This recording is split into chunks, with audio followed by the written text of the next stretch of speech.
אז ספר לי קצת מה זה בי מניב בעצם.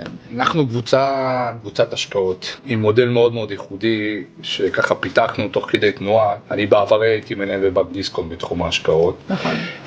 ונתתי שירות ללקוחות עם יותר כסף ופחות כסף ובכל עולמות הפיננסיים. ותוך כדי תנועה הגענו למסקנה שיש יותר מדי לקוחות ופחות מדי יועצים, והלקוחות לא מקבלים מספיק שירות עמוק לצרכים שלהם. זה נובע מהרבה סיבות, ואנחנו באנו לתת מענה לוואקום הזה. אני קופץ שחייב להיות מעניין בשביל להתעסק בו. בדיוק, זה התפיסה. אתה אומר לא. לא, התשובה היא לא, ויש המון קהל חדש של לקוחות, משקיעים, שמתחילים להיכנס לעולם ההשקעות, בעיקר בשוק ההון, תחומים נוספים, והם מבינים שהם רוצים לעשות את זה בגיל מוקדם, והם רוצים שמישהו ילווה אותם וייתן להם הכוונה, ובגדול אין הרבה מקומות היום בשוק שיכולים לקבל מענה כזה. אנחנו אחד הגדולים שאנחנו נכנסים לזה.